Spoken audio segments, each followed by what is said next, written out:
Carlyle 180 degrees in another direction. Sure enough, a year, 2 years later, the Gulf War hit. And everybody knows that wartime is boom time for the defense industry.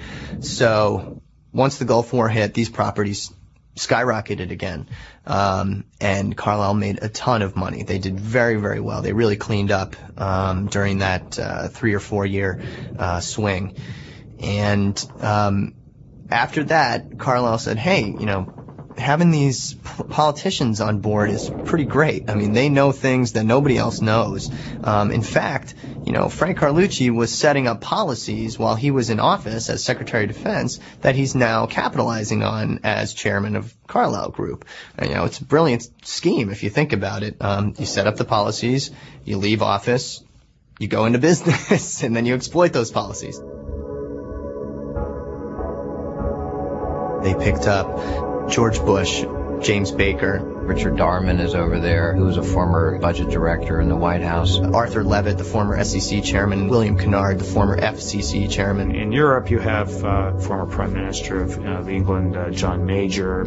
Karl Otto Pohl, from the head of the German Central Bank. Eberhard Kuhnheim, who's the chairman of the Supervisory Board of BMW. The Asia part, former Prime Minister of Thailand. Former President of the Philippines, Fidel Ramos. And at one point also, the former Prime Minister of South Korea was on their board, a man named Mr. Park, who used to head up the largest steel company in South Korea. The list just goes on and on and on. So these guys carry a tremendous amount of influence, and they are able to predict trends in global markets, predict trends in political shifts.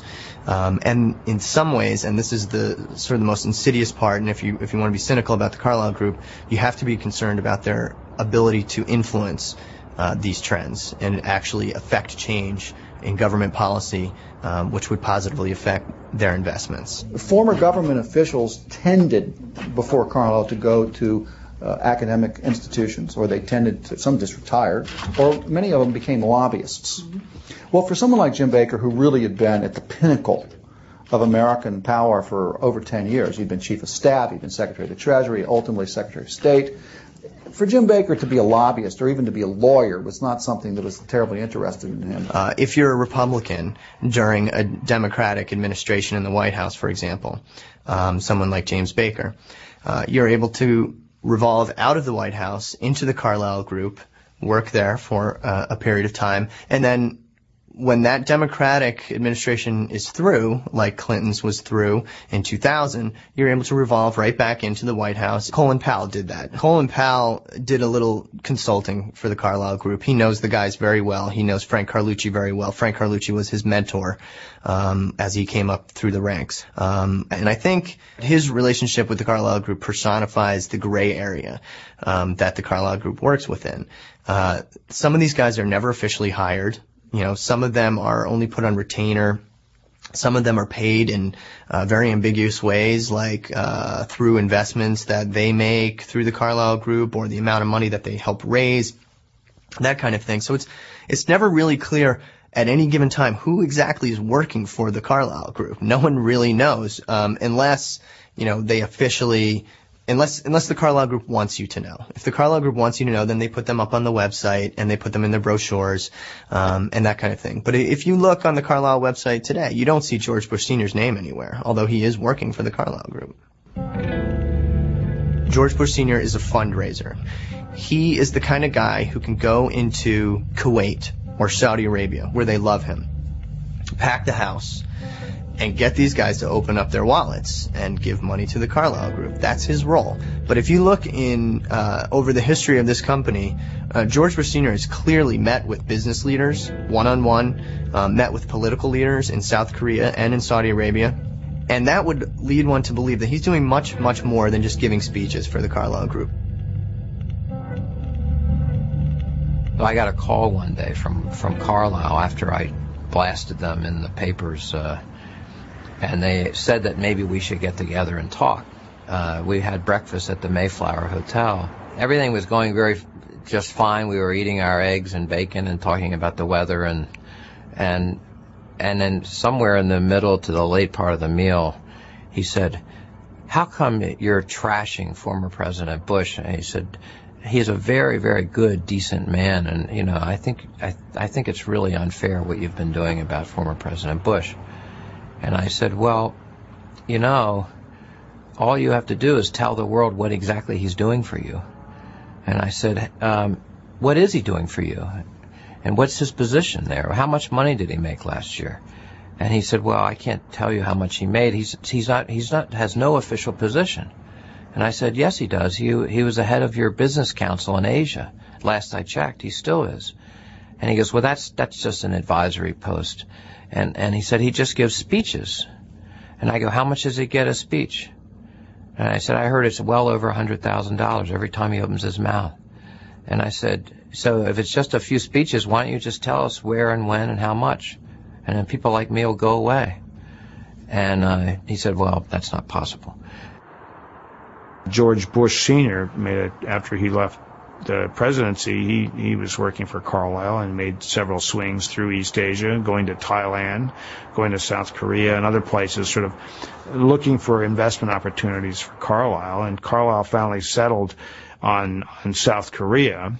And then the way that overlaps with policy is during the Asia crisis, the International Monetary Fund came in with this rescue package for South Korea that the United States backed, and the U.S. used the IMF crisis to push through deregulation and changes in rules around foreign ownership, changes that they'd been unable to press through, maybe 25 or 30 years of trade policy. In a matter of months, under this IMF package, they just rammed all these changes through. And one of the changes was allowing foreign banks to take ownership shares, controlling shares of Korean banks. And so Carlyle has been right in there, and they've bought one of the largest banks there, commercial banks. And so you can say that, Bush Sr. didn't cut the deal, but when someone comes of that stature, that gives a kind of stamp of approval for people wondering who this investment group is. They say, well, it's backed by the former president of the United States, and it carries a lot of weight. I have said that it's the worst kind of conflict of interest, particularly when your son is the president of the United States. So while Junior is talking to heads of state about war and other weighty matters, Papa is talking to them or having conversations with them about Carlyle, and it's just, I find it disgusting.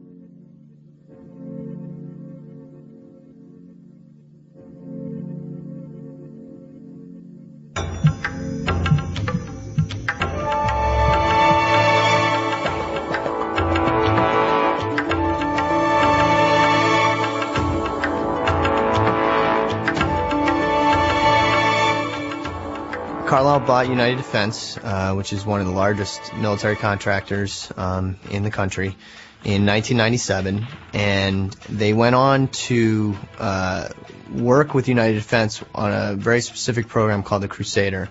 The Crusader is a huge howitzer. It's a mobile gun, but it came under fire by a defense panel that was paid to review the all defense purchases of the Pentagon. One fateful day, we were having a hearing on the upcoming defense authorization legislation, which is going to authorize almost an unprecedented amount of money for defense spending, $400 billion.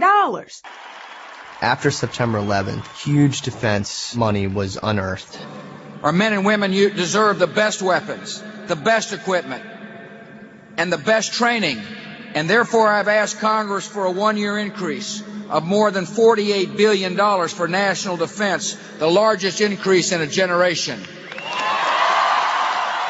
defense panel looked at the Crusader weapon in 1998, and they determined that it was too big and too slow for the modern-day warfare that the United States was likely to engage in, and the panel recommended that the gun be the gun contract be terminated. We need to be agile and mobile.